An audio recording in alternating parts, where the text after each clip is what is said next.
पहले भाजपा सरकार ने देश की 80 करोड़ जनता को मुफ्त राशन दिया, अब भाजपा देश में सिंदूर बांटेगी।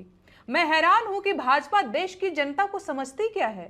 भाजपा देश की जनता को क्या बनाना चाहती है। भाजपा के एक नेता क्रोनोलॉजी की बात करते हैं तो क्रोनोलॉजी मैं समझाती हूं। समझिए, पहले ये लोग झूठ बोलकर और 2 करोड़ नौकरियों का झांसा देकर सत्ता में आए, फिर इन्होंने हिंदू मुसलमान का खेल खेलना शुरू किया, लोगों को आपस में लड़वाया, फिर मुसलमानों की मॉब लिंचिंग हुई, फिर आतंकवाद और भ्रष्टाचार से लड़ने के लिए नोटबंदी हुई, मध्य वर्ग के लोग निम्न वर्ग में आ गए और गरीब लोग सड़क पर आ गए। इसमें इंटरेस्टिंग बात यह है कि ब्लैक मनी पर लगाम लगाने की बात कहने वाली सरकार 1000 और 500 के नोट बंद करने के बाद 2000 के नोट लेकर आई, जबकि 2000 के नोट के फॉर्म में काले धन को छुपाना और ज्यादा आसान हो जाता है।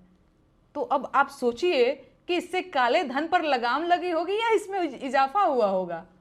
खैर, तो नोटबंदी की वजह से बहुत सारे हिंदुस्तानी भयंकर गरीबी की चपेट में आ गए, लेकिन इस दौरान मोदी जी की सरकार नौकरी के सवालों के जवाब में हिंदू मुसलमान की बातें करती रही।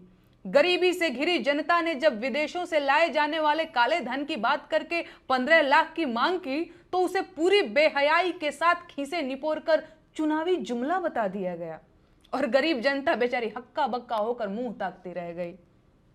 फिर आया कोरोना, लॉकडाउन लगा, दवाइयों और ऑक्सीजन की कमी से लाखों लोग मरे और बर्बाद हो गए। अस्पतालों से लेकर शमशान घाट तक लाइनें लगी थी और देश की आधी आबादी सिर मुड़ाए घूम रही थी, लेकिन मोदी जी थाली पिटवाते हुए आपदा में अवसर का नारा लगा रहे थे। ऐसे में लोगों को याद आया कि सरकार का काम तो स्वास्थ्य व्यवस्था को मजबूत करना है, न कि हिंदू मुसलमान करना। लेकिन यह समझदारी थोड़े ही दिन तक टिकी और लोग फिर से हिंदू मुसलमान की बातों में मगन हो गए। रोजगार की बातें करना अब आउट ऑफ फैशन हो गया है और सरकार से सवाल पूछने पर गालियां दी जाने लगी हैं। आतंकवादी हमलों से देश को बचा पाने में नाकाम रहने वाली सरकार के मुखिया मोदी जी ने शहीदों के नाम पर वोट मांगा और फिर से सत्ता में आ गए। और अब सरकार के चमचे और अंधभक्त रोजगार और महंगाई की बात करने वालों को देश विरोधी कहने लगे थे। तो जाहिर है, भयंकर गरीबी और बेरोजगारी, महंगाई के बावजूद लोगों ने इन सवालों को छोड़ दिया और आज हालत यह है कि देश की 80 करोड़ जनता सरकारी खैरात पर जिंदा है।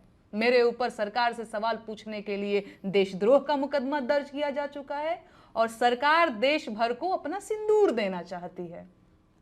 अब मुफ्त सरकारी अनाज खाएंगे तो सरकार का सिंदूर लेना भी पड़ेगा और लगाना भी पड़ेगा।